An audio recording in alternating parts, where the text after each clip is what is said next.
الجود مذموما مخذولا. صدق الله مولانا العظيم وصدق رسوله النبي الحبيب الكريم. فقد قال الله تعالى في شأن حبيبه: إن الله وملائكته يصلون على النبي يا أيها الذين آمنوا صلوا عليه وسلموا تسليما. اللهم صل على مولانا محمد وعلى آل سيدنا مولانا محمد. لا إله إلا الله.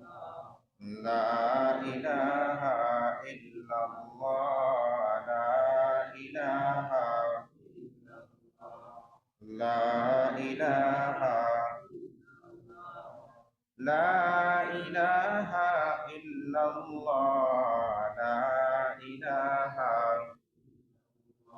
এই কালিমা প্রচারিতে আসলেন নবী এই ধরাতে। কত কষ্ট দিনে রাতে করলেন নবী সাল্লে আলা। লা ইলাহা ইল্লাল্লাহ। লা ইলাহা ইল্লাল্লাহু মুহাম্মাদুর রাসূলুল্লাহ সাল্লাল্লাহু আলাইহি ওয়াসাল্লাম। আল্লাহ পাক রব্বুল ইজ্জতের দরবারে লক্ষ কোটি শুকরিয়া যে আল্লাহ পাক রব্বুল আলামিন আমাদেরকে পবিত্র রজব মাসের শেষ জুমা এবং শেষ দিনে আল্লাহর ঘরে আসার এবং বসার তৌফিক দিয়েছেন। সেজন্য সকলে আল্লাহ তাআলার দরবারে কালিমাতুশ শুকর আদায় করে বলি আলহামদুলিল্লাহ। আরো শুকরিয়া আদায় করি যে আল্লাহ পাক রব্বুল আলামিন আমাদেরকে আখিরি নবীর উম্মত হিসেবে কবুল করেছেন, শ্রেষ্ঠ নবী দিয়েছেন, শ্রেষ্ঠ ধর্মগ্রন্থ আল কোরআন দিয়েছেন, শ্রেষ্ঠ ধর্ম ইসলাম আমাদেরকে উপহার দিয়েছেন। সেজন্য আবারও আল্লাহ তাআলার দরবারে শুকরিয়া আদায় করে পড়ি আলহামদুলিল্লাহ। আমরা আজকে আলোচনা করব আল্লাহ রাসূল সাল্লাল্লাহু আলাইহি ওয়াসাল্লাম। আমি গত জুমায় আপনাদেরকে মেরাজের শিক্ষা পুরোপুরি বলতে পারি নাই, সময় অল্প ছিল। তো মেরাজে আল্লাহ রাসূল যাওয়ার পরে সেখান থেকে আসার পরে 14 দফা দাবি আমাদের কাছে উপস্থাপন করেছে, যেটা আমরা অনেকে বলি না। আমরা মেরাজের কাহিনী সহসাই শুনি সবার কাছ থেকে, কিন্তু মেরাজ থেকে আসার পর আল্লাহ রাসূল 14টি দাবি পেশ করলেন। কয়টি? 14টি। এগুলি বানানোর কথা না, কোরআনুল কারীমে সূরা বনি ইসরাইল যেটাকে বলা হয়, এবং এই সূরাকে সূরা আল ইসরা বলা হয়। এই বনি ইসরাইলের 22 থেকে 37 নম্বর আয়াত, এখানে 14টি দাবির কথা বলা আছে। 14 দফা নবীজি উম্মতের সামনে এসে উপস্থাপন করলেন। ধরে বলুন সুবহানাল্লাহ। এবং সাহাবায়ে কেরাম এই 14টি দফা বলার সঙ্গে সঙ্গে মেনে নিয়েছেন। সুবহানাল্লাহ পড়বেন না? এজন্য সাহাবায়ে কেরাম যে পথে চলে গিয়েছেন, যে মতাদর্শের উপরে আছেন, সেই মতাদর্শকে আমাদেরকে গ্রহণ করতে হবে, অ্যাকসেপ্ট করতে হবে, অন্যথা মুক্তির পথ পাওয়া যাবে না। এজন্য নবীজি বলেছেন মা আনা আলাইহি ওয়া আসহাবি, আমি নবী যে পথের উপরে আছি, যে মতাদর্শের উপরে আছি, আমার সাহাবায়ে কেরাম, तमाम সাহাবায়ে কেরাম যে পথের উপরে আছেন, যে মতাদর্শের উপরে আছেন, সেটাই হচ্ছে সত্য পথ, এবং সেটি হচ্ছে একমাত্র নাজাতপ্রাপ্ত দল। ৭৩ দলের নাজাতপ্রাপ্ত এক দল। যারা বলুন সুবহানাল্লাহ। সাহাবায়ে কেরাম সঙ্গে সঙ্গে মেনে নিয়েছেন। যেমন আপনারা জানেন না, যখন সকলে জানেন মেরাজের ঘটনা যখন নবীজি এসে বললেন, আবু জেহেল যখন আবু বকর সিদ্দিক রাদিয়াল্লাহু তাআলার কাছে বললেন যে হে আবু বকর, কেউ যদি বলে যে আমি রাত্রি কিছু সময়ের ভিতরে বাইতুল মুকাদ্দাস গেলাম এখান থেকে, তারপরে সেখান থেকে 7 আকাশ পাড়ি দিয়ে আরশে গিয়ে আল্লাহর সাথে কথা বলে আবার চলে আসছি, সেটা কি সম্ভব? আবু বকর বললেন না, সম্ভব না। বাস্তবে এটি সম্ভব না। যেটা বাস্তবে সম্ভব না, অবাস্তব জিনিসকে বাস্তবে যিনি রূপ দেন তিনি কে? আল্লাহ। আর সেটা যখন আল্লাহর পক্ষ থেকে আসে সেটি কুদরত, নবীজির মাধ্যমে প্রকাশ পেলে সেটি হয় মুআজিজা। মুআজিজা শব্দের অর্থই হচ্ছে অক্ষম করে দেওয়া, যেটি অন্য মানুষের কাছে অক্ষমতার বিষয়, অন্য মানুষ যেটি পারে না সেটি যখন নবীদের মাধ্যমে প্রকাশিত হয় সেটি হয় মুআজিজা। আবু বকর সিদ্দিককে বললেন, এই কথাটি তোমার নবী বলেছেন একটু আগে, সুবহানাল্লাহ বলবেন না? বললেন, বলো কি? নবী যদি বলে থাকে তাহলে 100% সত্য, 0% ভুল নাই। জোরে বলেন সুবহানাল্লাহ। এই হচ্ছে সাহাবী। এই কি সাহাবী?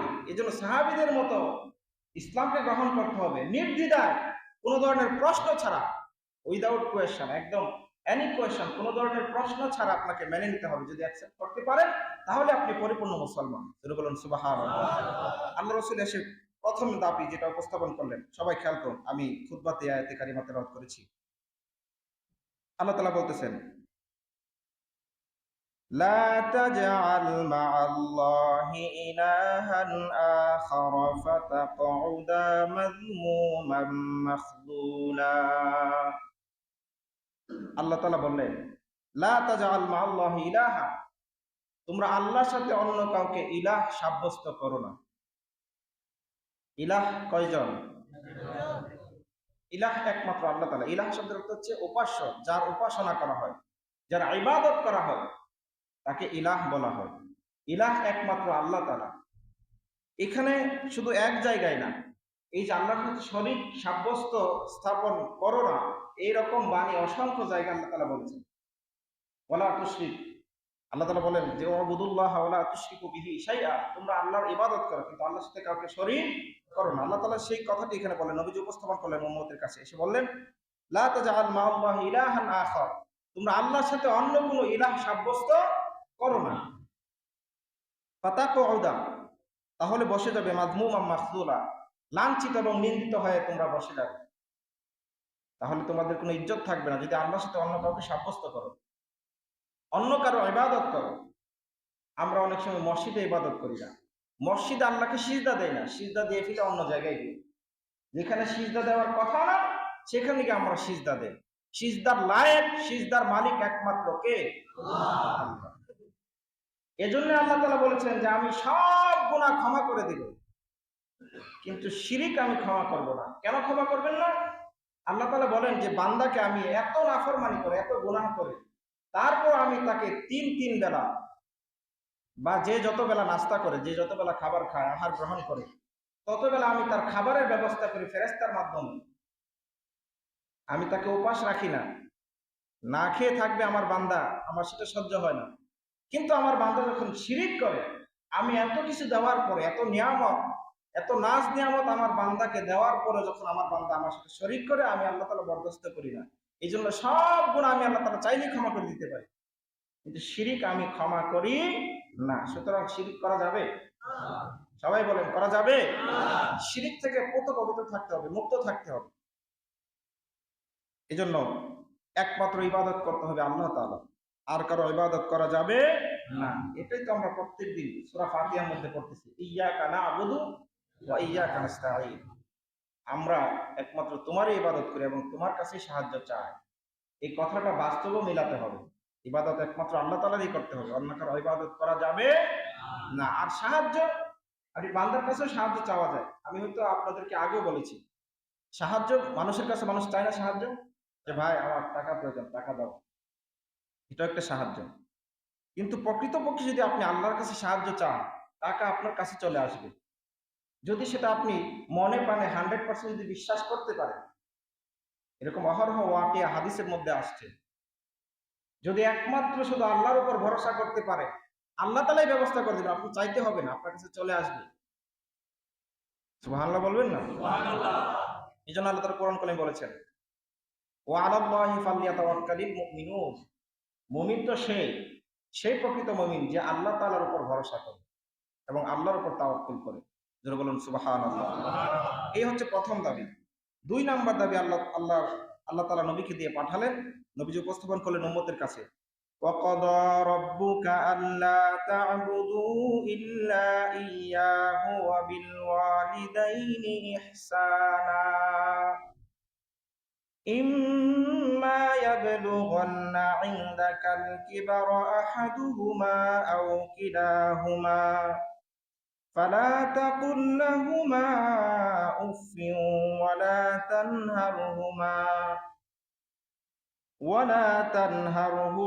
وقل لهما قولا كريما। জোরে বলুন আল্লাহু আকবার। আল্লাহ তাআলা বললেন ওয়াকাদা রাব্বুকা, আগের বিষয়টা আল্লাহ তাআলা আবার টানলেন এই আয়াতে।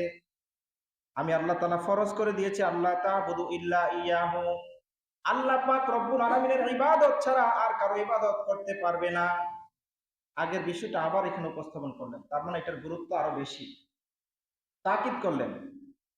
এরপর আল্লাহ তাআলা বললেন ওয়াবিল ওয়ালিদাইনি ইহসানা, এ আমার বান্দারা তোমরা ইবাদত করবে। বহু মানুষ আছে নামাজ পড়বে, নামাজ পড়ার পর আমি আল্লাহ তাআলা সব কিছুই জানি, আল্লাহ তাআলার ইলমের কাছে কোনো কিছুই নাই, এরকম কোনো জিনিস নাই। আল্লাহ তাআলার ইলমের মধ্যে সব বিষয় আছে, আছে না? আল্লাহ তাআলা সব কিছুই জানেন। আল্লাহ তাআলা বললেন রে আমার বান্দারা, তোমরা যে আমার ইবাদত করবে, বহু সংখ্যক মানুষ আমার ইবাদত করবে কিন্তু মা বাবার নাফরমানি করবে। এই জন্য আমি আল্লাহ তাআলা আমার ইবাদতের সাথে আমি ওয়াবিল ওয়ালিদাইনি ইহসানা, মাতা পিতার সাথে সৎ ব্যবহার করা আমি আল্লাহ তাআলা ফরজ করে দিলাম। আল্লাহর ইবাদতের সাথে সাথে উল্লেখ করলেন ওয়াবিল ওয়ালিদাইনি ইহসানা, এবং মাতা পিতার সাথে সৎ ব্যবহার করো, মা বাবার নাফরমানি করা যাবে না। হাদিস শরীফ আছে, আমি যদি বলতে যাই শুধু মা বাবার উপরে, অনেক হাদিস শরীফ আছে। নবীজি এক সাহাবী এসে বললেন ইয়া রাসূলুল্লাহ, আমার মা সে কাফির, সে কি কাফির, বেদী, সে আমাকে অনেক অত্যাচার করে এবং আমার সাথে খারাপ আচরণ করে। আমি মুসলমান হয়ে গেছি বিধায় আমার সাথে খারাপ আচরণ করে। আল্লাহ নবী বললেন তারপরও সে তোমার মা, তোমার কাছ থেকে সে শব্দ ব্যবহার, তোমার কাছ থেকে সে ভালো ব্যবহার পাওয়ার যোগ্য, তোমাকে ভালো ব্যবহার করতে হবে, তুমি কোনোদিন তার সাথে খারাপ আচরণ করতে পারবা না। আরেক সাহাবী এসে বললেন যে আমার মা আমাকে ঝাঁটা দিয়ে পিটায়, আমাকে খুব মারধর করে, এখন আমি কি করব? বললেন তারপরও সে তোমার কাছে শ্রেষ্ঠ মা, পৃথিবীর কোনো সন্তানের কাছে মা বাবা কোনোদিন খারাপ হতে পারে না। একটা সহজ সমীকরণ আপনাদেরকে দিই, সবসময় এই জিনিসটা মনে রাখবেন। আপনার পৃথিবীতে সবাই তো ভালো মানুষ না, কি বলেন? পৃথিবীর সবাই কি ভালো মানুষ? খারাপ মানুষ আছে না? ওই খারাপ মানুষগুলো তো কারো না কারো মা বাবা, কি বলেন? কথা ঠিক না? আল্লাহ নবী বললেন হে আমার উম্মতেরা শুনে রাখো, তোমার মা বাবা কোনোদিন তোমার কাছে খারাপ হতে পারে, তোমার কাছে তোমার মা বাবা সর্বশ্রেষ্ঠ মা বাবা। কারণ কোনো মা বাবা সন্তানের খারাপ চান না, অমঙ্গল চান, কোনো মা বাবাই চান না।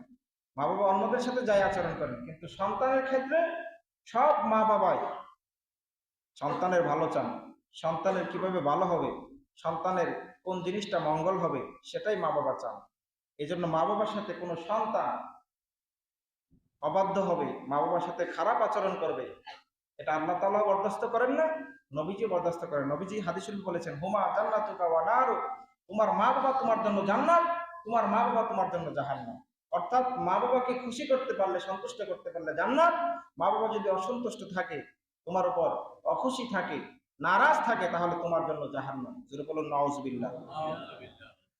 এই কথাটি বললেন। এরপর আল্লাহ তাআলা আরেকটু ব্যাখ্যা করলেন ইম্মা ইয়াবলুগান্না ইনদাকাল কিবারা আহাদুহুমা, যদি দুইজনের একজন যদি বৃদ্ধ হয়ে যায়, আও কিলাহুমা, অথবা উভয় বৃদ্ধ হয়ে যায়, ফালা তাকুল্লাহুমা উফফিন, তাদের সাথে উফ শব্দ ব্যবহার করো না। এখানে তাফসিরে দুইটা ব্যাখ্যা আসছে। একটা হচ্ছে তুমি এমন ব্যবহার করো না যে ব্যবহারের কারণে মা বাবা উফ শব্দ করে। আজকাল তো মা বাবার সাথে হচ্ছে আরো খারাপ আচরণ করা হয়, কি বলেন? ঠিক না? অথচ কোরআনুল কারীমের মধ্যে আল্লাহ তাআলা কত সুন্দর করে বলেছেন যে উফ শব্দ করা যাবে না, মা বাবার সাথে এমন ব্যবহার করবে না যাতে মা বাবা উফ শব্দ করে। আবার আরেকটি ব্যাখ্যা হচ্ছে মা বাবা যদি তোমাদেরকে প্রহার করে, তোমাদেরকে শাসন করে, তোমরা উফ শব্দ করো না। তাহলে এই বিষয়টা কতটা সেনসিটিভ, অনেক গুরুত্বপূর্ণ একটি বিষয়। এই জন্য মা বাবার সাথে কোনো সময় নাফরমানি করা যাবে না, অবাধ্য হওয়া যাবে না। মা বাবার সাথে সদা সব ব্যবহার করতে হবে, ভালো আচরণ করতে হবে। আল্লাহ তাআলা আমাদেরকে তৌফিক দান করুন। এরপর বলা হচ্ছে ওয়ালা তানহারহুমা, তাদেরকে ধমক দিও না। ওয়াকুল লাহুমা কওলান কারীমা, এবং তাদের সাথে সুন্দর ভাষায় কথা বলো, নম্র ভাষায় কথা বলো। জোরে বলেন সুবহানাল্লাহ।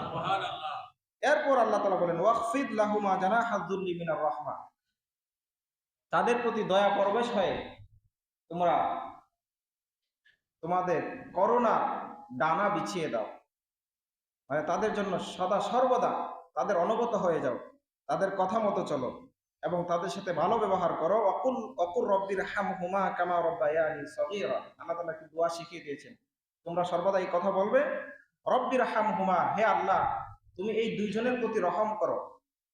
কাদের প্রতি? মা বাবার প্রতি। কামা রব্বায়ানি সগীরা, যেভাবে আমাকে তারা ছোটবেলায় রহম করেছেন, আমাকে লালন পালন করেছেন। সন্তানের জন্য মা বাবা ছোটবেলা থেকে যে কত কষ্ট স্বীকার করে, কত ত্যাগ স্বীকার করে, যারা সন্তান লালন পালন করে তারাই কেবল বুঝতে পারে। এক সময় সন্তান মা বাবার সাথে খারাপ আচরণ করে, যখন তারও সন্তান হয়, তার স্ত্রী যখন এই কষ্টগুলি করে, তখন সে দেখতে পায়, তখন বুঝতে পারে যে একটা সন্তানকে মানুষ করতে, লালন পালন করতে কত কষ্ট হয়।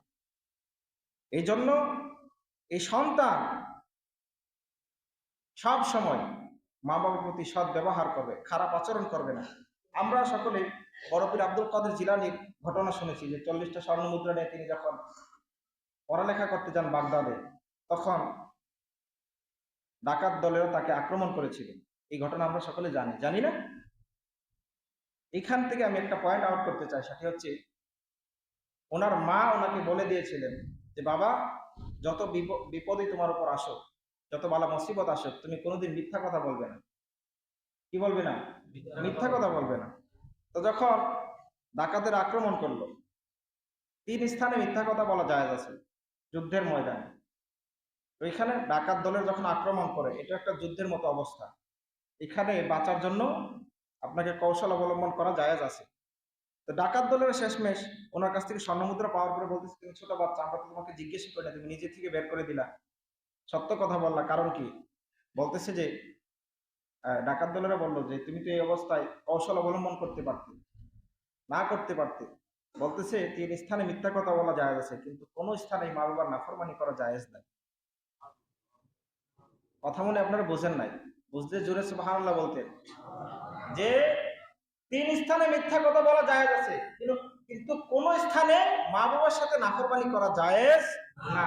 আমার মা বলেছে কোনোদিন মিথ্যা কথা বলো না, সুতরাং আমার জন্য আমি এটা একদম শক্তভাবে আমি পণ করে নিয়েছি যে আমি 3 স্থানে, যে 3 স্থানে মিথ্যা কথা বলা জায়েজ, সেই 3 স্থানেও মিথ্যা কথা বলবো না, কারণ আমার মা বলেছে যত বিপদে আসুক কোনোদিন মিথ্যা কথা বলো না। এই জন্য মা বাবা আনুগত্য করতে হবে এইভাবে। যাই হোক, এটা হচ্ছে 2 নাম্বার দফা। 3 নাম্বার আল্লাহ রাসূল উল্লেখ করলেন, রব্বুকুম আ'লামু বিমা ফি নুফুসিকুম, আল্লাহ তাআলা তোমাদের অন্তরে যা কিছু আছে সবকিছুই জানেন। আমরা এমন এমন পাপ করি, এমন গুনাহের কাজ করি যেগুলি আমি ছাড়া আর কেউ জানে না, আমি এবং আল্লাহ ছাড়া আর কেউ জানে না। আল্লাহ তাআলা বলছেন যে রব্বুকুম আ'লামু বিমা ফি নুফুসিকুম, আল্লাহ তাআলা জানেন তোমাদের অন্তরে কি আছে, কি কি পাপ কাজ করেছে। ইন তাকুনু সালিহিনা, যদি তোমরা সংশোধন করে নাও, ফা ইন্নাহু কানা লিআওয়াবিনা গফুরা, আল্লাহ তাআলা যারা তওবা করে আল্লাহর কাছে ফিরে আসে, গুনাহ থেকে ক্ষমা চেয়ে আবার আল্লাহর দিকে ফিরে আসে, আমি আল্লাহ তাআলা ক্ষমাশীল, গফুর। যারা বলুন সুবহানাল্লাহ। আল্লাহ তাআলা কোরআন কারীম অন্য আয়াতে বলেছেন, যারা শেষ রাতে উঠে আল্লাহকে ডাকে, আল্লাহ তাআলা বলেন ওয়াল মুস্তাগফিরিনা বিল আসহার, যারা শেষ রাতে উঠে, সাহরির সময় উঠে যারা আমাকে ডাকে, আমি আল্লাহ তাআলা তাদের সব গুনাহ খাতা মাফ করে দিই। সুবহানাল্লাহ। 3 নাম্বার যে দফা অভিযোগ উপস্থাপন করলেন, আল্লাহর কাছে তাওবা করতে হবে বেশি বেশি। কি করতে হবে? তাওবা। গুনার জন্য সবারই গুনাহ আছে। এখানে একজন কি বলতে পারবেন বুকে হাত দিয়ে যে আমি জীবনে একটা গুনাহ করি নাই? পারবেন না, কেউ বলতে পারবে না। আমরা সকলেই কম বেশ গুনাহ করেছি, এবং আল্লাহ তাআলা এখানে বলতেছেন আরো স্পষ্ট করে যে এমন এমন গুনাহ করেছো যেটা অন্য কেউ জানে না, কিন্তু আমি আল্লাহ তাআলা সবকিছুই জানি, আমার ইলমের মধ্যে সবকিছু আছে। সেগুলোর জন্য ক্ষমা চাও, যদি ক্ষমা চাও আমাকে ক্ষমাশীল হিসেবে তোমরা পাবা, আমি সব গুনাহ ক্ষমা করে দিতে পারি। নবীজি বলেন যে তোমরা আল্লাহর কাছে ক্ষমা চাও, কেননা আমি নবী নিজেই প্রত্যেকদিন 100 বার আল্লাহর কাছে ইস্তেগফার করি। সুবহানাল্লাহ পড়েন না? নবীজির কোনো গুনাহ ছিল না, সমস্ত নবীরা নিষ্পাপ। সমস্ত নবীরা কি নিষ্পাপ? তারপরে নবীজি ইস্তেগফার করেছেন কেন? উম্মতকে শিক্ষা দিয়েছেন এবং উম্মতের জন্য ক্ষমা চেয়েছেন। আপনারা সকলেই জানেন নবীজির এই জবানের মধ্যে এই শব্দটি সবসময় লেগে থাকতো, এই বাক্যটি রব্বি হাবলি উম্মতি। কোরআন হাদিসের অসংখ্য জায়গায় আছে এবং এখনো নবীজি রওজা শরীফে শুয়ে শুয়ে উম্মতের জন্য কাঁদতেছেন। হাসরের ময়দানে উঠবেন, ওঠার পরও নবীজির এই চক্ষু মুবারকের মধ্যে পানি থাকবে। নবীজি ডাক দিয়ে বলবেন, জিব্রাইল, কাউকে দেখছি না, ব্যাপার কি? আমার উম্মত সবাইকে কি জাহান্নামে দিয়ে দেওয়া হয়েছে তাদের পাপের কারণে, আমাকে না জানিয়ে? জিবরাইল আলাইহিস সালাম অভয় দিয়ে বলবেন, ইয়া রাসূলুল্লাহ, চিন্তা করবেন না, আপনি প্রথম ব্যক্তি যিনাকে রওজা থেকে ওঠানো হয়েছে। এখনো কাউকে ওঠানো হয় নাই, আপনি টেনশন করবেন না, আপনাকে না জানিয়ে কোনো উম্মতকে জাহান্নামে দেওয়া হবে না। এই জন্য বলতেছিলাম যে আমরা যেন বেশি বেশি করে আল্লাহর কাছে তওবা করি। নবীজি শিক্ষা দিয়েছেন তওবা, বলতেছেন আমি 100 বার তওবা করি। তাহলে আমাদের কতবার তওবা করা উচিত? হাজার হাজার বার তওবা করা উচিত, কিন্তু আমরা একবারও তওবা করি না। আমরা কি কোনোদিন তওবা করেছি যে পুরো দিন, পুরো একদিনে যা পাপ কাজ করেছি, যতগুলো নাফরমানি করেছি আল্লাহ তাআলা, সেগুলির জন্য আমরা রাত্রিবেলাতে আল্লাহর কাছে তওবা করেছি? এরকম হয়েছে? প্রত্যেকদিন তো তওবা করা উচিত। অত মাঝে মাঝে আমরা করি, কিন্তু প্রত্যেকদিন কি আমরা করি? করি না। আল্লাহ নবী বলেছেন যে তোমরা প্রত্যেকদিন তওবা করো, প্রত্যেকদিন আল্লাহর কাছে ইস্তেগফার করো, কেননা আমি নবী দৈনিক 100 বার তওবা করি, 100 বার ইস্তেগফার করি।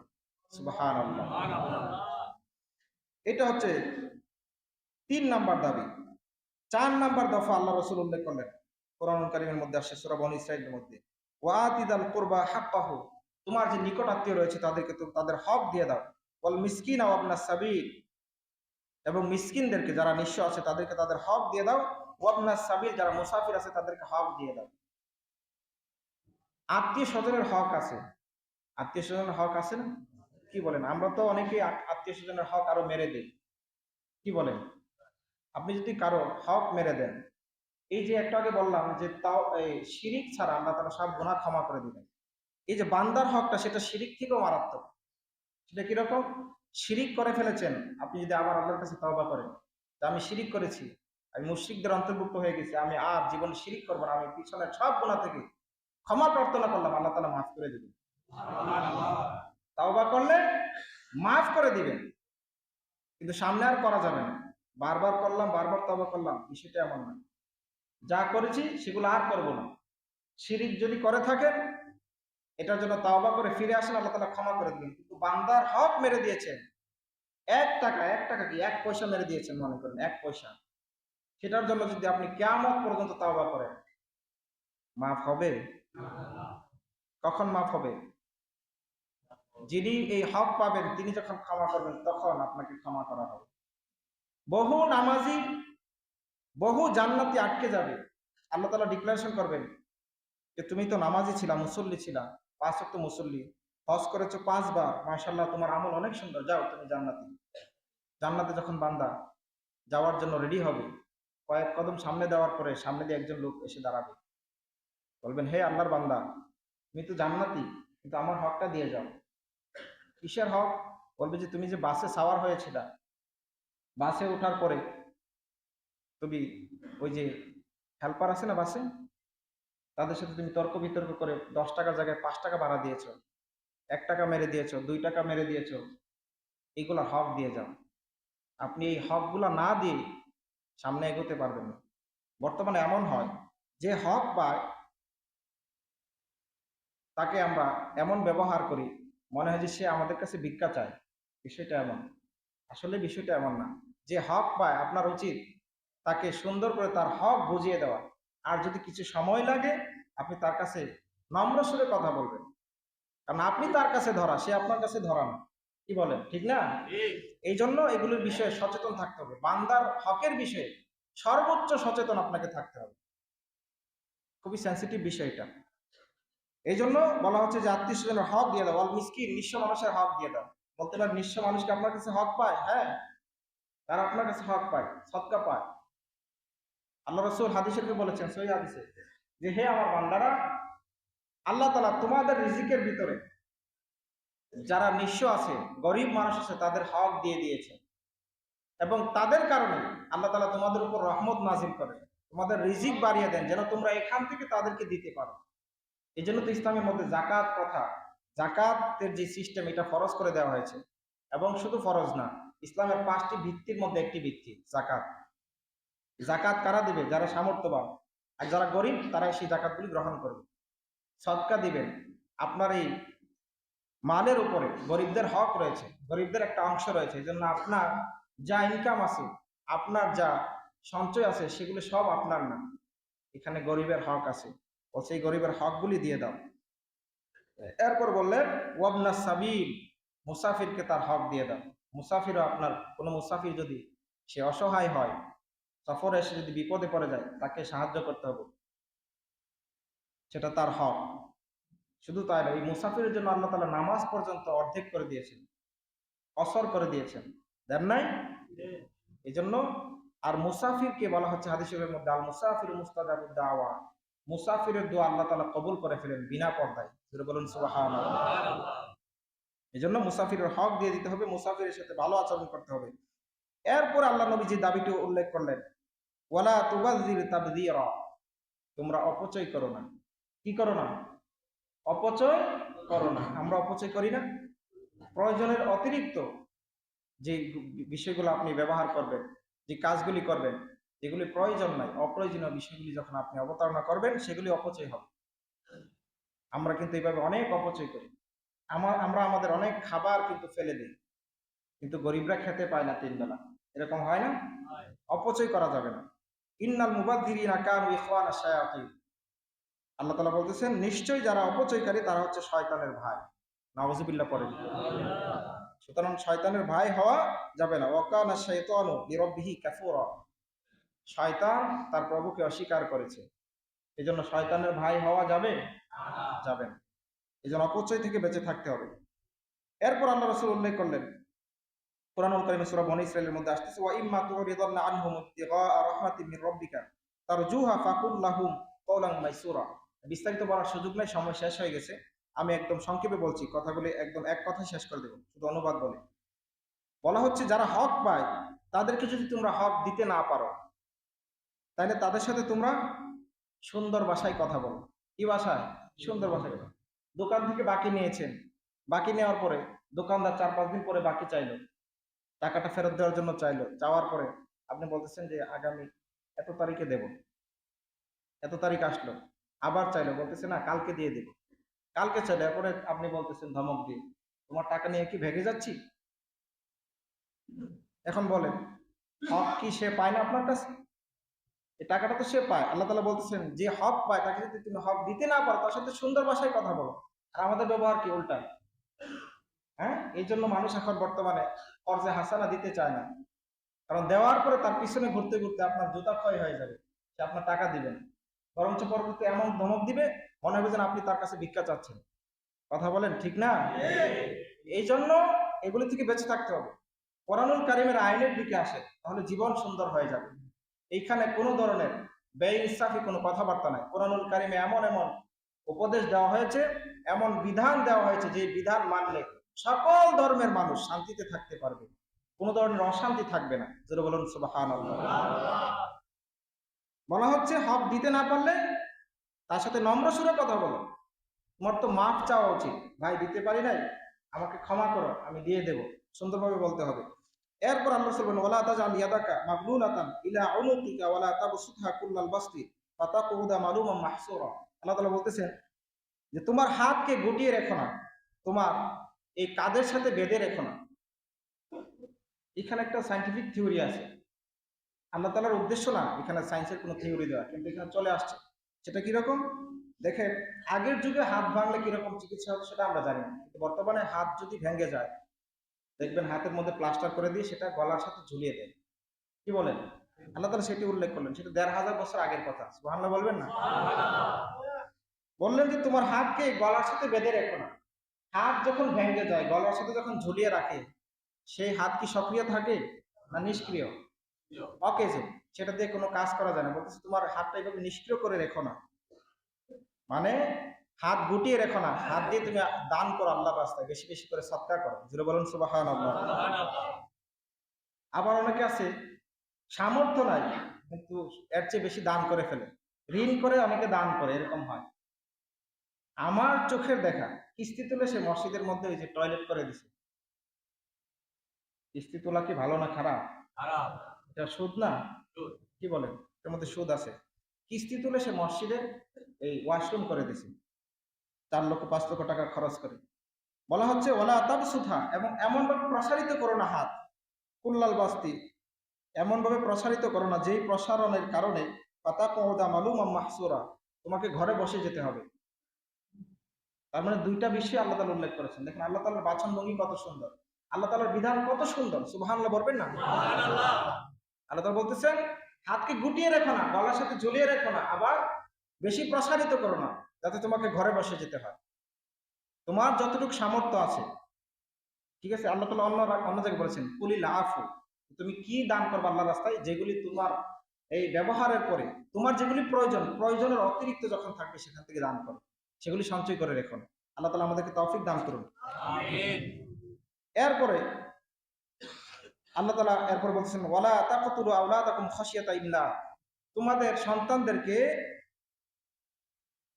রিজিকের ভয়ে, খাদ্য দিতে পারবে না, খাবার দিতে পারবে না, এই ভয়ে হত্যা করো না। এই জন্য সন্তানকে আপনি, যে সন্তান বেশি হলে আপনি তাদের ভরণ পোষণ দিতে পারবেন না, এই চিন্তায় সন্তানদেরকে হত্যা করা যাবে না। এই চিন্তায় সন্তান নেওয়া বন্ধ করা যাবে না। এটা সকল ইমামরা একমত যে খাবার দিতে পারবেন না। হ্যাঁ, এরকম সমস্যা থাকতে পারে, শারীরিক দুর্বলতা থাকতে পারে, অন্যান্য যে সমস্যা আছে, যে সমস্যার কারণে প্রাণ নাশের সম্ভাবনা থাকতে পারে, বাচ্চাদের লালন পালনের অনেক সমস্যা থাকতে পারে, সেগুলি হচ্ছে ব্যাখ্যা বিশ্লেষণের বিষয়। কিন্তু শুধু এই উদ্দেশ্যে যে তাদের আমি ভরণ পোষণ দিতে পারবো না, রিজিক দিতে পারবো না, সেই উদ্দেশ্যে তোমরা সন্তানকে হত্যা করবা না, জন্ম নিয়ন্ত্রণ করবা না। কারণ এই জমিনের মধ্যে একদম ছোট থেকে ছোট, ক্ষুদ্র থেকে ক্ষুদ্রতর যে প্রাণীটি রয়েছে তারও রিজিকের ব্যবস্থা কে করেছেন? আল্লাহ তাআলা প্রত্যেকের রিজিকের ব্যবস্থা করেছেন। আল্লাহ তাআলা কোরআন কারীমে বলেছেন ওয়ামা মিন দাবাতিন ফিল আরদি ইল্লা আলাল্লাহি রিজকুহা। আল্লাহ তাআলা বলেন এই দুনিয়ার মধ্যে এমন কোনো প্রাণী নাই যে প্রাণীর রিজিকের ব্যবস্থা আমি করি নাই। যত বেশি রিজিকের প্রয়োজন আমি তার রিজিকের ব্যবস্থা করেছি। সমুদ্রের মধ্যে বড় বড় প্রাণী রয়েছে, হাঙ্গর মাছ, তিমি মাছ, বড় বড় মাছ, এদের টনের টন খাবার লাগে। এই খাবারের ব্যবস্থা কে করে? আল্লাহ তাআলা। এই জন্য আল্লাহ তাআলা বলেন যে রিজিকের কারণে সন্তানদেরকে হত্যা করো না, যে তাদেরকে রিজিক দিতে পারবা না, খাবার দিতে পারবা না, এই ভয়ে হত্যা করবা না। নাহনু নারযুকুহুম, আমি তাদেরকে রিজিক দেই। একটা মানুষ দুনিয়াতে আসার আগে আমি তাকে রিজিকের ব্যবস্থা করে দেয়। দেখেন না, মানুষ প্রত্যেকটা প্রাণীতে, শুধু মানুষ না, একটা গরুর বাছুর যখন সে জন্মগ্রহণ করার পরে তার মায়ের স্তনের মধ্যে দুধ কে তৈরি করে দেন? এটা কি ডাক্তাররা করে দেন? একটা সন্তান জন্মের আগে তার মায়ের স্তনের মধ্যে দুধ থাকে না, সন্তান জন্মগ্রহণ করার পরে আল্লাহ তাআলা অটোমেটিক তার জন্য খাবারের ব্যবস্থা করে দিয়েছে। শুধু তাই না, পেটে যখন তাকে সে অবস্থান করে, পেটের মধ্যে যখন থাকে তখনও তার রিজিকের ব্যবস্থা কে করেছেন? আল্লাহ তাআলা। এই জন্য আল্লাহ তাআলা বলেন যে রিজিক দিতে পারবা না এই ভয়ে হত্যা করবা না। ইন্না কতলাহুম, নিশ্চয়ই তাদেরকে হত্যা করা কানা খিতআন কাবীরা, এটা হচ্ছে সবচেয়ে বড় ধরনের একটি পাপ। আল্লাহ তাআলা আমাদেরকে হেফাজত করুন।